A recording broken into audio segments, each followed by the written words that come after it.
everyone, Paul ISM. Welcome to another At The Bench update. So, what have we been up to this week? I think it's been about a week since the last bench update. Well, the Supra's finished, which was an absolutely amazing kit. I finished a 3-part video build, and what a wonderful kit that was. I can't rate that kit high enough. It was just flawless. It really was an amazing kit, and it came out really well. Really happy with it. I've got some pictures of it in a minute. You can go look at the video. They're on the channel. There's 3 of them. But I'll put some finished pictures up in a little bit. You can have a proper look at it. But it just looks absolutely amazing in that blue colour. The 2K clear coat from Gravity came out stunning as well. So I'll have a little bit of chat of that in a minute. So that video build's out the way. I'm going to do a build for myself, just for myself. No video build, no buddy build, literally a build for me. And then once that's done, we're going to jump straight back on the bike. Not literally, but we will. And get that video build properly rolling along as well. So in the meantime, I've actually picked and started that. I enjoyed the Supra. I enjoyed doing the road car. So I thought, I'm going to do another. I'm going to do Tammy's, well, I think it was last year, maybe the year before, brand new Ford GT. So again, we'll go overhead in a minute and have a look at that and see what I've done to that, because it's painted up and it's literally ready for 2K-ing, really. So it's progressed well, and again, another lovely kit that's going together, really nice. So once this is out of the way, back to the bike, and we'll get that video build going, and then we'll keep some car builds alongside with the bike to work on and off as we go. So in the last video, I mentioned something I thought I was had a bit of content. I didn't think anybody want to see it, but loads of you actually said you wanted to, so okay, I'll do it. So that was like a behind the scenes look at like equipment I use, the setup, the way everything's done, editing, things like that, and at least probably a good 20 of you said you wanted to see it. So I'll do that. We'll do that in a minute, and we'll have a little look at the way things are set up, the way things are done, and so on, and hopefully won't bore you to tears. I'll keep it pretty short. I won't go massively in depth over everything, but we'll look at the cameras, the equipment, the mounts, lights, software I use, how I edit the videos very quickly and what have you, because a few of you did say you wanted to see it. Another thing I might add as well, I don't know, because it's kind of delving into my personal kind of life a little bit, is how I came about into this hobby. I might do a little segment on that next time. Doing these bench updates, like I said last time, I often find myself rushing with builds to add content, because to me there's no point doing the bench update if I've got nothing to show. I don't want to sit here and waffle on any more than I normally do. So I tend to do it if I'm halfway through a build, like with the GT I'm going to show in a minute, or I've got a finished build like with the Supra. So that's the way I like to work. But I've got other things to talk about, like doing this video segment, or talk about how I got into modelling and how it evolved and changed and what have you. I'll happily do that as well. I also shared around pictures of this the other day. I can't remember if I put them in the bench update or not. I think I did, didn't I? Yeah, because I did a video. Duh. Great response on that as well, thank you. But I shared those pictures online, and phenomenal. It went absolutely crazy. I put up my Paul ISM page, shared to a couple of the bigger pages, and got like 34,000 interactions in like 2 days, which isn't bad going for my little Paul ISM page. A day later, I then shared it to a lot more groups, probably another half dozen, so probably about 9 in total. And within 24 hours, it had 120,000 interaction views, which is pretty good going and phenomenal. Mostly positive, a couple of arse hats on there, but they got dealt with. And yeah, everyone shared their caves over on ISM as well, which was brilliant to see. And it was nice to see some positive feedback and positivity in the hobby as well. People enjoying showing their workspaces, be it a full-blown cave, a bench in a room, or a corner, or a cubby, or a basement, garage, whatever. As long as you're having fun, that is the main thing, and that is the aim of this hobby. So it doesn't matter, you know, if you're working off a tray in front of your living room. If I've got a picture, I'll show it, because I have a picture of my tray where I used to work. Or you sat on your floor in your living room. And this is where I was thinking of that story of how I got into modelling, because I got back into modelling back in 2003 in mine and Hannah's first house. On a whim, I bought a model and sat on the floor on an IKEA lac table and brush painted a giant truck, as you do. So, you know, and I have fun doing it, and that's the thing. That is the key to this hobby. It's fun. So yeah, loads of good response off that. And the other good product of that as well, my Paul ISM page, which I do post on regularly, went from having 2,300 followers to it's about to tick over to 3,000 today. So I got a massive influx of that as well. That, along with ISM being mega busy, it's really good. So thanks everyone that's joined or followed or subscribed and what have you. We do appreciate everyone following, and it's good to see lots of new people. But you do need to read the rules over on ISM and stop some of that bitchy attitude that Facebook kind of breeds. I did put a post up about that the other day. If you haven't seen it, go over to ISM.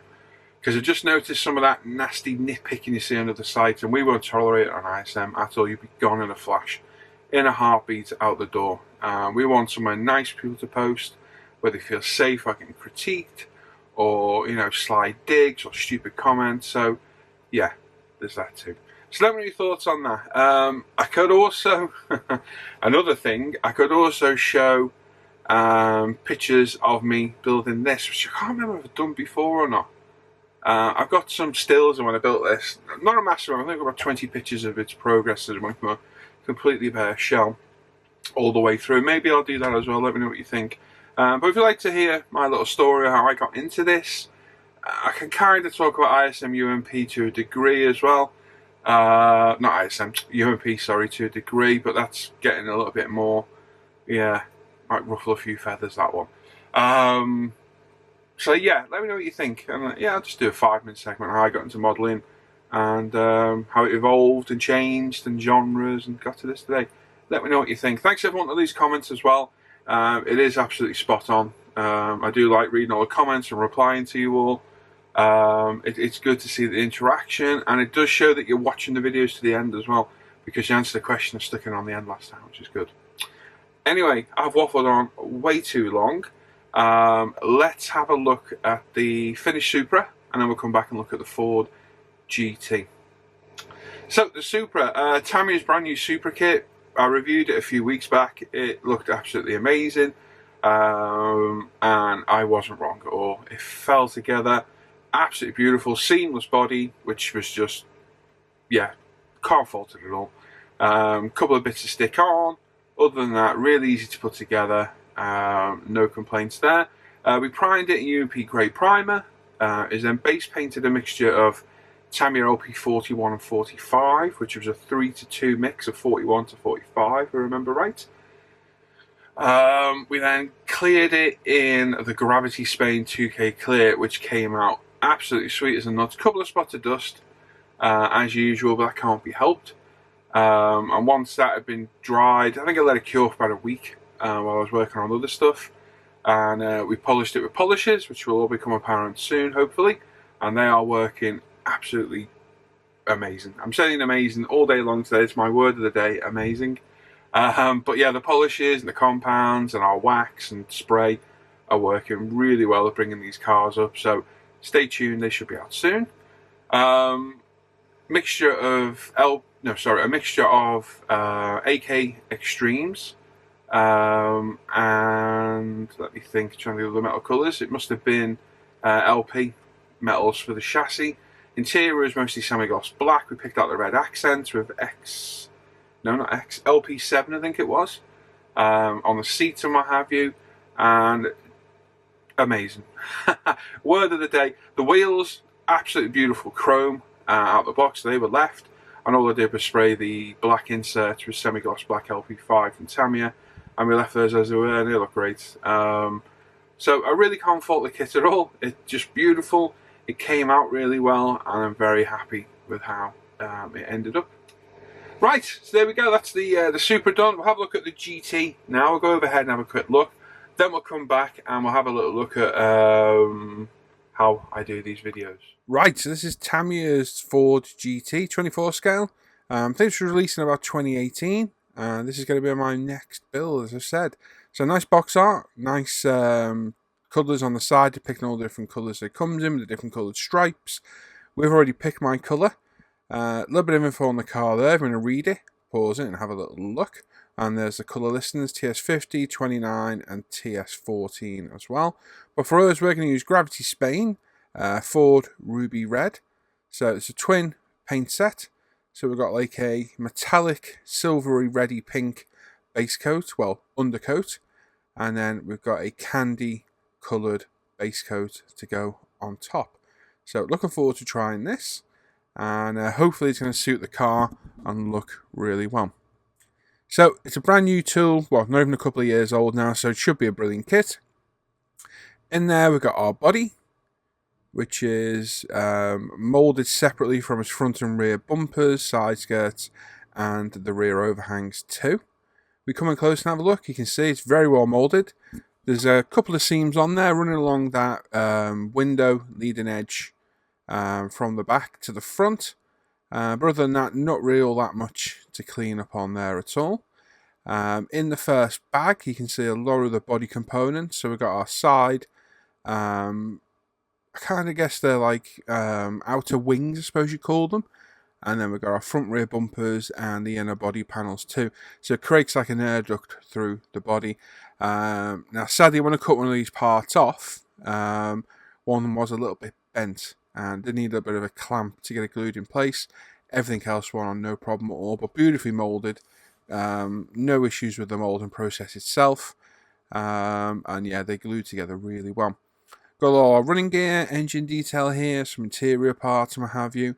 Again, all impeccably moulded, look absolutely stunning in the box. The seats look great, all our engine detail looks good. Some nice raised and recessed detail across the board there. And yeah, I can't see this giving us any trouble at all building it whatsoever. Next sprue bag, we've got all our black parts. This will have our chassis in there, as well as our trim parts. We've got some dashboard interior parts in there, some of the front grills, rear grills, and some of the trim panels we're probably going to do in carbon fibre. So again, impeccably moulded, no problems there. The rear diffuser looks good. There's not an ounce of flash on there, just what you expect from a typical new tool Tamiya kit, and it really does look good all around. Next up, we've got our wheels. Again, we're not going to get these out of the bag because I don't want them damaged, but there's a couple of chrome parts in there for the engine. We've got our wheels as well, which are very nicely satin chromed, I'd probably call this. More like a brushed look. But we're going to be painting these up anyway. But if you chose to leave them out of the box, they'd look great. Really good. Tyres, again, we're not going to open them up. Tyres and polycaps. Nice treaded tyres. No markings on the side, sadly. But they won't give any issues anyway. Clear parts. Now, I was interested to see if these were optically as good as the Supra parts, because the Supra clear parts were phenomenally clear. These were really good, but just not quite on par. A little bit of ever so slight distortion in the clear. Nothing really, nothing bad. I've seen a lot worse before. Perfectly acceptable, especially for Tamiya standards, but just not quite as optically clear as the Supra parts were. So again, shows you maybe Tamiya's moved on a little bit just in those 18 months to 2 years. But again, going to give us no issues there. But I've got to say, I really do hate Tamiya staples. Really do.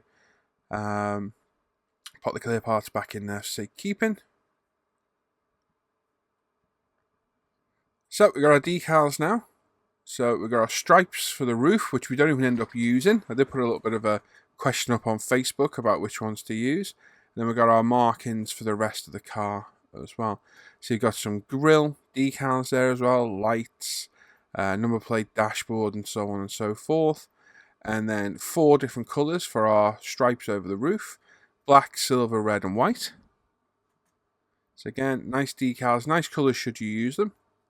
But like I say, we chose to mask them off and spray them instead. And another nice touch, which is always handy with a kit, is window masks as well. And our metal transfer decal stickers for the mirrors as well. So overall, it looks a great kit. I can't see it giving us any problems at all. So onto our Tamiya instructions. Got more info on the car. Again, if you want to pause it, you can have a little read. Always handy little thing to get. And then our instructions. So industry standard for Tamiya these are. So on the front we've got our paint callouts. So again, you want to have a look at those, you can. Not a lot called out for these. But again, I'd use Tamiya paint callouts with a pinch of salt. Do your own reference and, pick and choose your colours as you go. But Nothing really to write home different in here. Typical Tamiya instructions. Unusually though, starting with the body, which they very rarely do. And it's the point I always start with. So as you can see, various components to glue on and in place. So some careful sanding, positioning, and glue, and we'll get these all in place safely.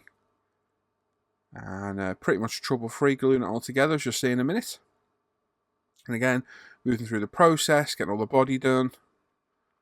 And then moving on to the suspension, chassis, running gear. Quite unusual for Tamiya to do that. I don't think I've ever seen that before.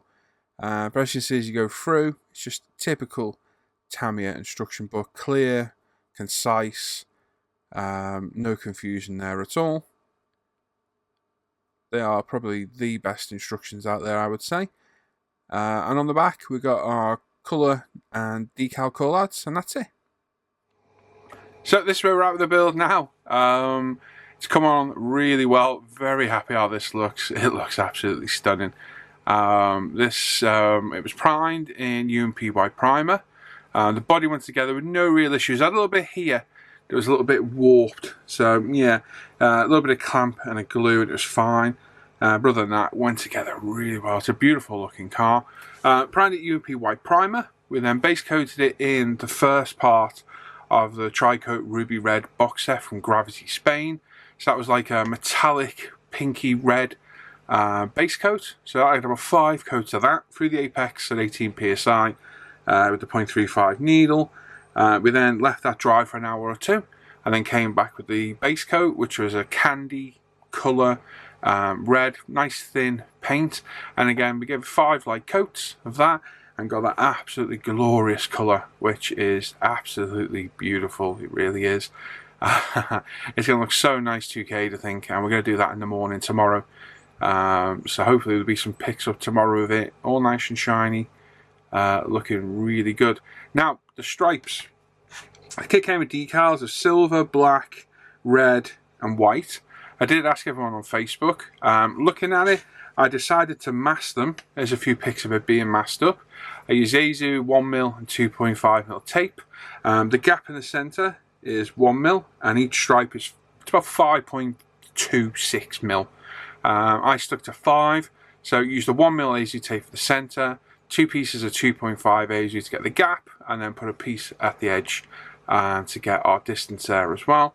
Once it was all fully masked off, I sprayed it in Tamiya LP19 gunmetal, and again, I think that colour with that body just looks absolutely amazing. It came out really well.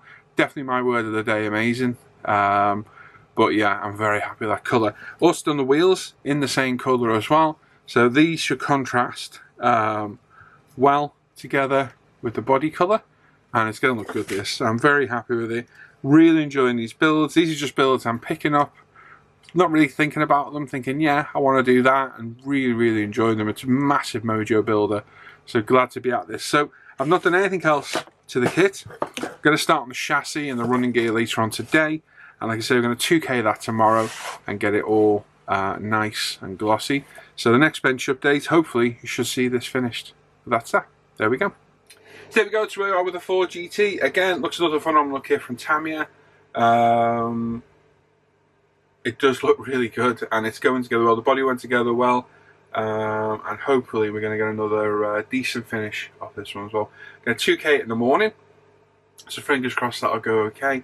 And hopefully it'll look as good as that Supra did. There we are. Right, let's have a look at the camera work. Right, so I'm filming on the phone because you can see the camera's on the tripod in front of me. So this is my view, this is where I see it. I've got the Mac set up, it's already on iMovie ready. The camera's on its tripod just over there. And it sits there filming. So this is what I see, this is what you see. Hello. And that's as simple as that. For mounts, I've just got a cheap Amazon tripod that works okay. It's not the best, but it does work just fine. So for overhead shots, we have this up here. So this is a cheap mount from Amazon. It slides up and down. You can rotate it round and spin it and all sorts. And about 12 quid. Works absolutely brilliant. No problems at all. For light, I've got a massive 5-foot daylight tube there that was knocking about spare. That needs replaced. I'll probably get some LED panels at some point. And obviously, this is my look down at my bench that you see overhead. It really is that simple. Over in the spray booth, I've got another one of those mounts, as you can see, sticking out. Different angle, but that one will probably end up on the roof at some point as well. And that's it. Simple, cheap, and effective. Really work well. They really do work well. So, equipment-wise, what have we got? Well, we've got the Canon EOS M100, my little mirrorless camera. This thing I absolutely love. It's a brilliant bit of kit. This is what all the videos are filmed on. Bench updates, all the pictures are taken with. It's just amazing. In video mode or picture mode, it's just a phenomenal camera. Cost about 350 quid. So, you know, mid-range. No, well, not even mid-range, to be honest, with cameras. And it does a great job of all the videos. Nice and clear, crisp, and just really, really good quality camera. Fully adjustable screen on it, so I can do the, you know, face the camera or just use it normally. And yeah, just a nice, simple camera to use. We've got 5 batteries in total. One of them's in there, obviously. A couple of chargers for it as well. They're aftermarket batteries. And we've got 3 64 gig memory cards and a 32 gig to 64 gig in there as well. And you'd be surprised how full they get with footage from the video builds themselves. So that's what I use to film. We've also got the Snowball mic as well, which we use for doing the voiceovers. It's used in the Hangouts for the Friday night show and what have you. And obviously my Mac as well. So this is a 2019 iMac. And for me, I know people slate Macs. I love it. It does everything I need to. And for video editing, iMovie is unbeatable. It's a free program. It's some of the best software I've used. I used a few on PCs I was never happy with. And I'm glad I made the move to Apple. So that's the equipment. That's the view you've seen now as well. You've seen the mounts for overhead. So we're going to jump hopefully to the screen and have a look about what's done with the footage off the camera and slightly how it's edited, rendered and saved and what have you. And that's that. Right then, so this is iMovie. This is what I use to edit all my videos. I've been using this now for about 6 years. And for me, it's perfect. It does everything simple, quick and easy for me with no issues really at all.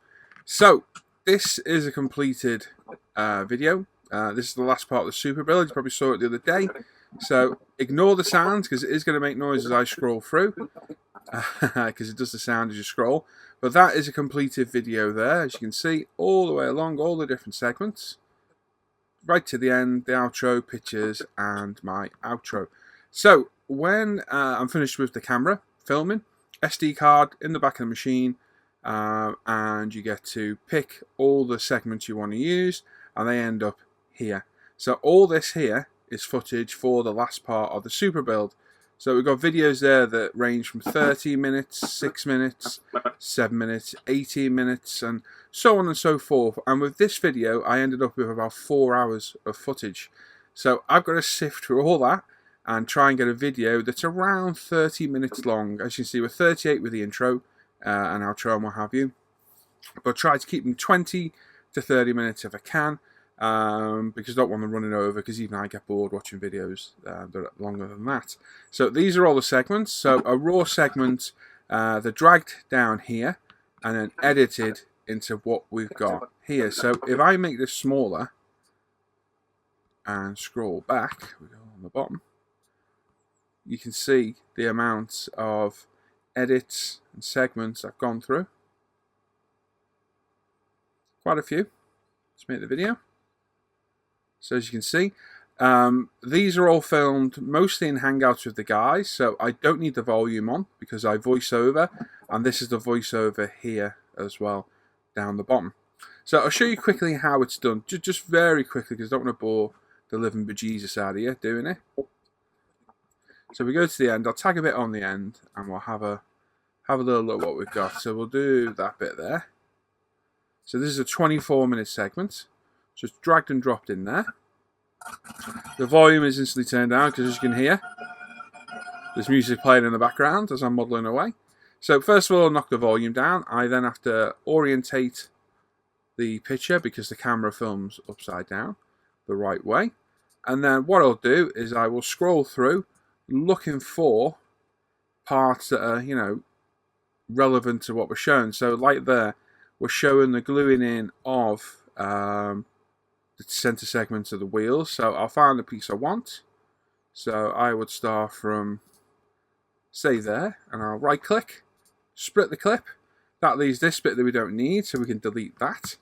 We'll then scroll through, look into where to end that. So I put a bit of glue on, I pop the insert on, pushed it fully home, and that's that done. I'll then click, right click, split, and then what I'll do is skip forward to where all 4 segments are done, and we're moving on to our next step, which is painting the wheel nuts. So we want to find a bit, we're just going to show the paint. There we go. I like to show the paint colours for you. So we go to about there, we'll split that. We don't need that again, so we'll get rid of that. And then we'll go through to the end of this bit. So blah blah blah blah blah. Bit of paint, blah blah blah. Bit of paint, bit of paint. And that's in the videos. You don't need to see every one of these done. So I'll wait till I've done one. Move on to the next, and we'll cut that. And that's that. So that's a small segment done. We've glued a piece on the wheel, and we've painted the wheel nuts. So what we need to do now is transitions. So we'll do a cross dissolve from that bit to that bit. So cross dissolve is that, the bit you always see in my videos. And then if I'm changing from section to section, I'll do the swap, which is that. So if you see that, it's me moving on to something else. If you just see the crossfade, cross dissolve, it's me moving on to another bit. As simple as that. So we've then got a voiceover, which I won't be able to do because I'm using the mic. But the voiceover, I click that, put where I want to start, click record, and it'll do a timer, 3, 2, 1, and away I go with the voiceover. Now, as you'll see, through a lot of the video, this is the voiceover. I can quite often get that voiceover in one take. I've got that used to doing it now. And as long as I'm watching the video ahead, see where I'm at, I'll just talk for the whole video. Very rarely will I muck it up. I'm pretty sure I've got a cut in here somewhere where I need to cough or sneeze or somebody walks in and what have you. But as you can see, it's all one take all the way along, 30 odd minutes. That was all clean one take. And that's popped in. So that's popped in there, voiceovered. I then raise the volume to where I want. On this one, it's a little bit quiet, so it's at 400%. I then go up here, click that, equalizer, pick all these. I always use loudness and reduce my background noise by 50%. Loads of options up here. You can adjust your colour. Let me just get rid of that, so we don't need that. So up top here we've got options. So here we've got all our auto, colour match, white bounce, skin tone bounce. They do things automatically. Then you've got your own palette. We can adjust everything separately. Contrast, brightness, colour, saturation, everything. We've then got our crop to fill, rotate, etc. in there. We can adjust camera shake should we need to. We've got an option that changes all the volumes automatically. So you can literally block select all the clips and lower or raise the volume should you wish. We've got our sound options in there. So like I say, we've got all those in there. I always use loudness and reduce background by 50%. Speed, so all those sped up segments you've seen, we can chuck in there and we can alter the speed of those. And we've got filters, which never used to be honest, and information. So I normally use that for the transitions. You can alter the length of those or pictures and what have you. And that's that. Simple settings up there to use for some reason. So this segment at the top here, which is my little Paul ISM logo, so that is dragged along the top, popped in there, and as you can see, if I don't do anything with it, when I scroll through, it'll go full screen, which we don't want. So I go up here, we click picture in picture, drag it over to the corner, like that, and I usually do it so it's about that big. And then we can make this bigger, yada yada yada. We can then insert pictures in there should we wish as well. Make that bigger so that when we're scrolling through, it'll cut to a picture up in the corner, well, full size, or we can do that picture in picture as well. So we can pop that into the corner too. Up top should we wish. If we don't want a full size picture, we can do a little one up there, like so. It's that simple. So lots of options to do. So at the end as well, we can also add our outro music, which is there, and then we'll put our transition in, which is always fade to black on the way out. Great Metallica song. And as you see, as we scroll through, we've got no audio obviously because we haven't put any in. As we hit the end, it'll do the transition and fade to our outro, which I always lower the volume of so it doesn't scare the life out of you. And that's it really. Once the video's done, we go up here to save, we click File. As you can see, this 39-minute video is 6.03 gigabytes. We're on 1080 high and fastest compress as well. Click Next, and this is the option to save it to the computer. We give it a name, saves on the desktop. And that 39-minute video will save in 20 minutes, 15, 20 minutes if that. And then we go to YouTube, we hit Upload as well. Which I might be able to show you now. Give me a sec. So, if we go to the ISM channel, there we go, there's a channel, there's all the videos, blah, blah, blah. To upload, we go up here, we click Upload Video. Now, they've got a new studio at the minute, which I'm not that keen on at the minute, to be honest. I'll use it as and when I have to. I'm not too keen on the way this new studio is set up, so I'm using Classic Upload at the minute. Just because I've used it for years, I'm used to it. The new one's fine, it's just a different way of doing it, and it kind of baffles my head a little bit. So to do this, we select a file to upload. Have I got a video in there? There we go, we've got the intro. So we'll pop that in. And then up here we put our title, description, tags, thumbnail, picture, and that's it. Really is as simple as that. And we're going to stop that as well, because we don't want to save that on the channel. And that's it. That's how the videos are filmed, edited, and uploaded to the channel as well. So we're just going to delete that quickly. Simple as that. So there we go. That's how the videos are done. Hopefully it didn't bore you to tears. But at least get to see how it's filmed, edited, equipment used, blah, blah, blah, etc., etc. Let me know your thoughts on that. Let me know your thoughts on a little bit of chat about how I got into this hobby and how it evolved and where it got to here. Maybe I can talk about ISM and UMP if I'm a bit more PC about it as I talk about it. It's nothing sinister. I just don't want to ruffle anyone's feathers. But yeah, let me know what you think about that, and we can have a chat of that. And if you'd like to see any pictures of this thing being built, I know I harp on about this. I do love my cave. I'm lucky to have it. But I found them the other day. I went searching for them, found them, and thought, yeah, maybe I'll put them in a video. Maybe I'll put them on a Facebook post, and it might give people ideas on how to build, what to do, set up, etc., etc. So let me know your thoughts on that as well. So there we go. That's us done for today. So hopefully, by the time we come back for our next bench update, the 4GT will be done, and we'll hopefully be back to start working on that bike again. That is the plan. There we go. As always, make sure you sub to the channel, click the little bell notification, give us a thumbs up, and leave a comment down below. I do answer them all. I do go through them all and answer them. And as always, check out Intesta Scale Model Facebook page and forum, my Paul ISM page, umpretail.com, the Live at the Bench page for the live show on a Friday night, the Off Air Hangout group for the Off Air Hangouts. All these linked in the description down below, as is all the products, all the stuff you see in the camera, tripod, batteries, should all be linked in the description down below. And if you need to see anything, just pop down there and have a look, and you should be able to find it. So there we go.